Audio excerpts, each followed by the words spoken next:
Oke, review berikutnya. Mungkin kayaknya ini review video keempat ya harusnya ya. Dari YouTube channel gua. Jadi ini adalah salah satu IM yang ketika gua coba, gua mendapatkan kesan wow dan gua cukup kepikiran sampai ke bawah mimpi ya. Yaitu Symphonium Crimson dari Symphonium Audio. Jadi buat yang belum tahu, gue rasa di Indonesia cukup nggak terlalu seterkenal 64 Audio gitu ya. Jadi ini adalah IM besutan dari salah satu butik IM maker ya, itu di Singapura. Dia sebelumnya udah bikin beberapa IM yang terkenal juga kayak Helios, Meteor. Kemudian yang flagshipnya sekarang ini Crimson. Terus yang terbaru dia baru rilis Symphonium Titan ya. Itu cukup menarik juga. Tapi ya semoga gue punya kesempatan buat nyoba atau pakai. Oke. Kita akan bahas dari boxnya dulu. Ini boxnya mungkin gue akan bandingin sama IM yang gue punya yang top of the line juga ya. Jadi kayak misalkan 64 Audio itu kalau secara box kan dia gede banget, luxurious banget, oke banget. Dan dia flipnya tuh kayak ada magnetnya gitu boxnya. Ini masih on the same kategori, but I think the level it's a little bit low from 64 Audio because it's a little bit small, and also dia kayaknya boxnya tuh nggak dibukanya nggak pakai magnet ya kalau yang ini. Jadi dia cuman dibukanya langsung ke atas kayak tulisannya Symphonium Audio. Terus di sini ada carrying case-nya, di dalamnya ada IM itu sendiri. Oh btw, ini sebenarnya udah gue pakai lama ya. Ya iyalah, ini gue masukin box lagi, terus gue unboxing lagi biar ya buat ngasih pengalaman atau feelsnya aja. Terus ini ada stikernya, gue belum pakai, mungkin ntar gue tempel di laptop gue kali. Ada tulisannya Crimson, and then di sini ada kotak rahasia. Jatuh, nembus dia. Ini ada cardnya, kita lihat sini. Gue dapet nomor 79. Oke lah. Thank you for purchasing this pair of in-ear monitors, bla bla bla bla bla. Oke. Terus di sini ada ear tipsnya sendiri. Dia ada dua jenis ear tips. Dua-duanya ini silikon ya harusnya. Terus gua nggak pakai ear tipsnya ini. Bukan karena jelek, tapi gue biasa pakai Spinfit W1 Premium, sama dulu gue pakai Sennheiser Azla Crystal. Itu udah sangat ngesil di kuping gue, jadi gue males ganti-ganti aja sih. Ini secara bahan dan material ini termasuk oke ya, dan gue rasa ini akan ngesil bagus di kuping penggunanya lah. To be honest, ini gue belum coba, dan dari bahannya sendiri ini punya dua material yang berbeda ya, walaupun sama-sama silikon. Oke, kita balikin dulu biar rapi, mahal soalnya. Oh ya btw, ini harganya tadi around sekitar, kayak di Indonesia sekitar 24-an juta gitu, 21 juta ya, sekitar segitulah. Kita buka dulu. Ini case nya secara material nih oke banget ya pak, logam gitu. Cuman yang gua nggak suka itu adalah karena dia logam, jadi kalau gua taruh di tas gua tuh kena kebaret-baret barang yang lain gitu loh, jadi agak annoying. Terus ini ketika lu buka tutup tuh, kayak buka toples rengginang, berisik gitu. Terus ini ada cleaning brush. Terus di sini ada ayamnya sendiri. Terus yang gue suka dari Symphonium Audio itu adalah kabelnya pak. Kayak kabelnya tuh emang kayaknya dia nih kalau bikin kabel tuh oke banget gitu. Dari sisi bahan material kayaknya tuh oke banget. Terus dari sisi looksnya juga jauh dari kata-kata murah ya. Gue pakai 64 Audio, kalau kabelnya tuh menurut gue agak-agak gimana gitu. Kalau ini tuh kayak proper banget gitu. Oh btw, dia punya dua konfigurasi kabel ya. Jadi out of the boxnya lu bisa pesen yang 8 braid. Kalau gue nih, gue pakai yang 4, gue beli yang 4 braid ya. Terus kemudian keduanya dia mau yang 4 braid atau 8 braid itu dia modular. Jadi di sini gue pakai jack 4,4 mm. Jadi lu nanti bisa ganti ke jack yang 3,5 udah built in juga pastinya, udah di-includekan juga ya pastinya. Ini cara gantinya gampang banget, lu tinggal cabut aja. Nih dia ada kayak pemisahnya gitu, jadi tinggal tarik aja, set. Nah ini kalau mau masang lagi, jadi ini tuh kayak ada di atasnya tuh kayak ada tompelnya gitu ya. Kalau di sininya tuh juga lu lihat ada place buat tompelnya itu sendiri. Jadi lu tinggal ngepasin aja. Bener gak sih? Bener. Nah langsung dia nge-seal dengan baik. Sebelum itu gue pernah pakai, jadi gue asal main pasang-pasang aja kan. Jadi nggak pasti tompelnya, terus dia kayak ada gap gitu. Nah sebenarnya secara fungsi sih gue nggak merasakan perbedaan ya di sisi suara, tapi cukup ngeselin lah kalau kayaknya kok nggak nyaman gitu kalau nggak perfect tuh. Kita tutup dulu toples rengginangnya, nggak usah rapet-rapet terusnya aja. Nah oke, kenapa gue menjual U4S gue dan gue lebih memilih ini ya. Gue akan kasih info dulu bahwa U4S 64 Audio itu adalah salah satu IM yang ketika gue dengerin gue mendapatkan kesan wow gitu. Gue langsung ke bawah mimpi juga beberapa minggu sampai akhirnya gue beli.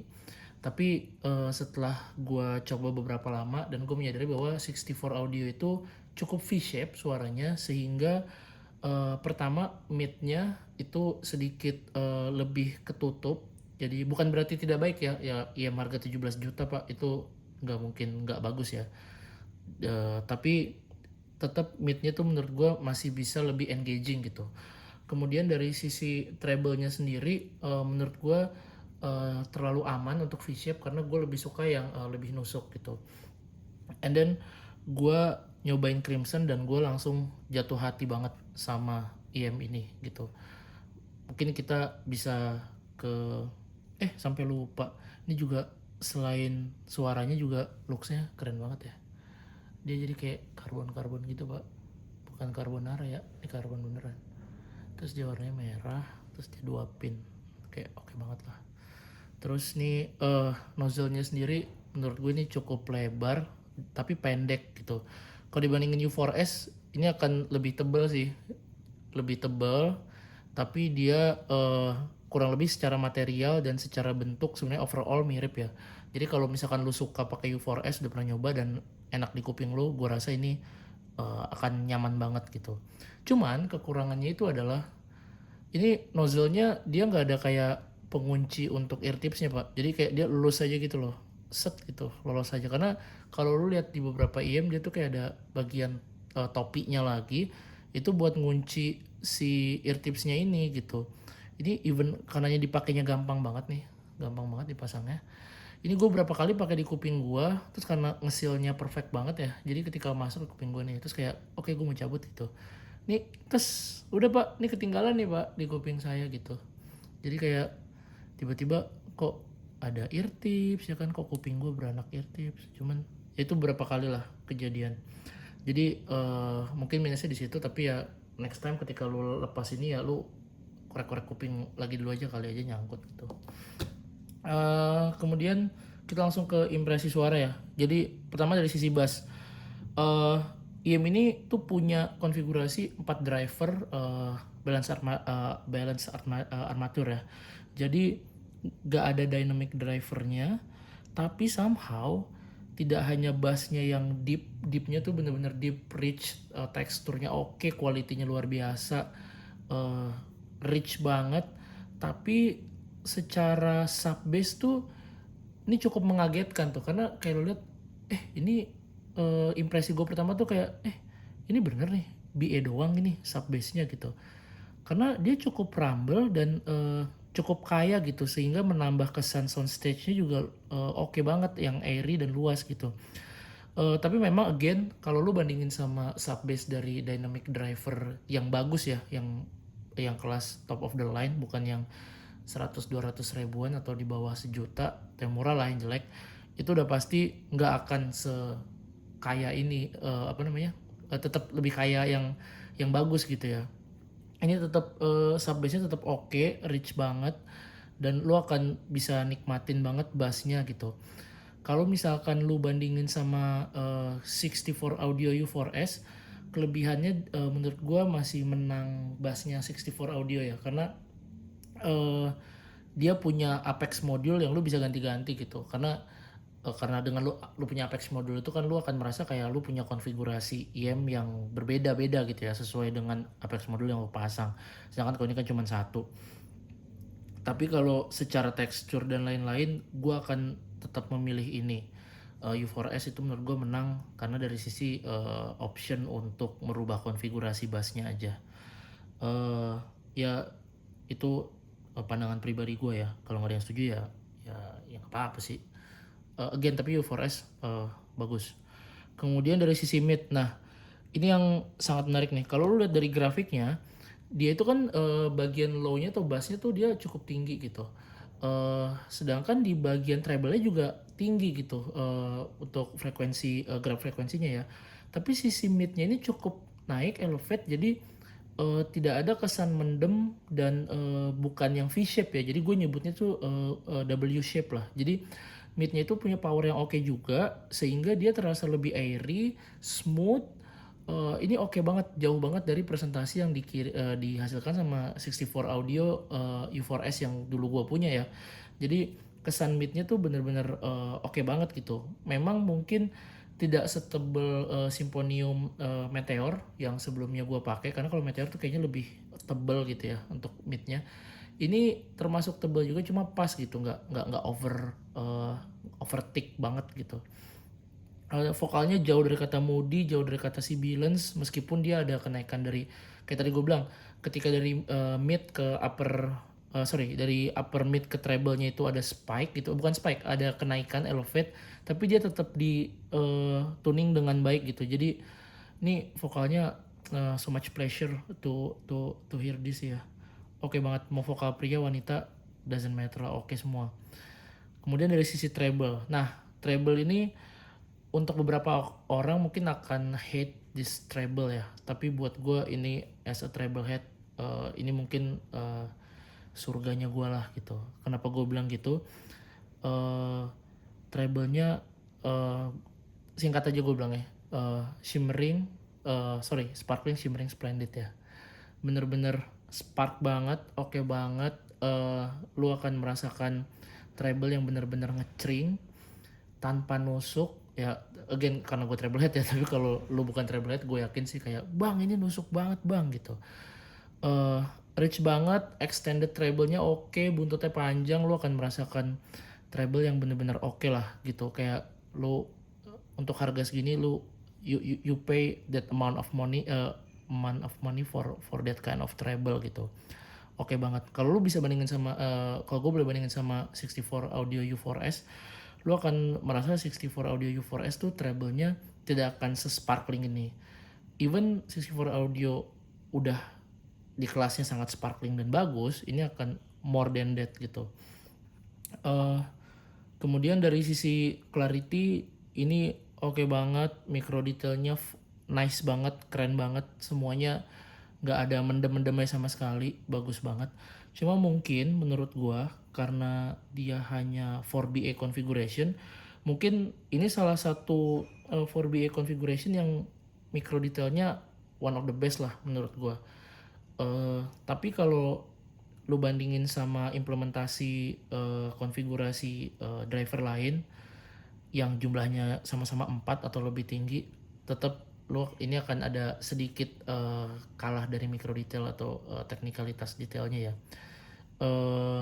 Tapi bukan antara perbedaannya itu bukan kayak langit dan bumi gitu, jadi istilahnya masih 11-12 lah. Kemudian dari sisi imaging sendiri, ini luas, lega, airy, soundstage-nya lega, airy ya, oke banget.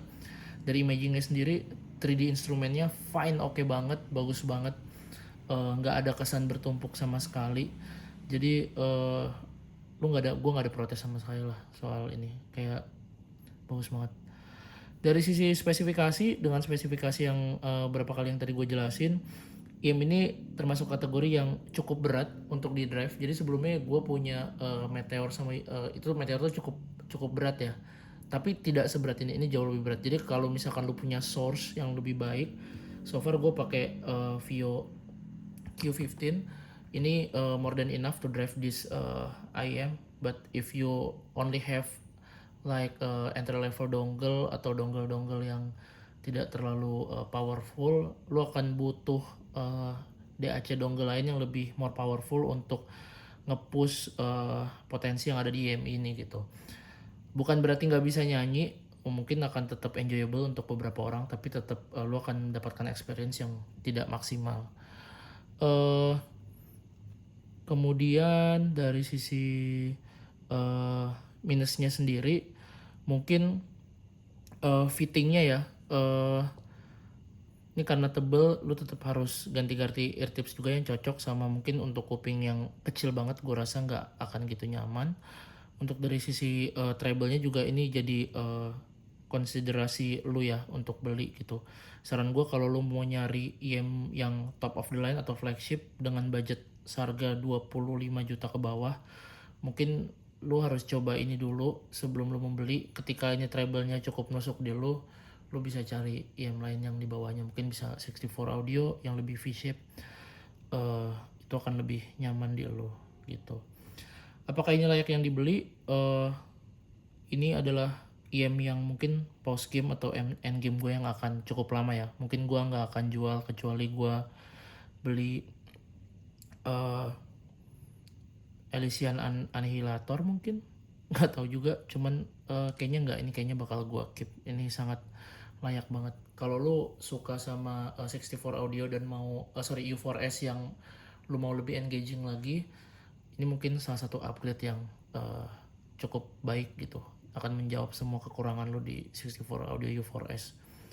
Tapi kalau lu udah suka sih dan lu suka sama bass, gue saranin mungkin 64 audio U4S akan cukup menyenangkan buat lo.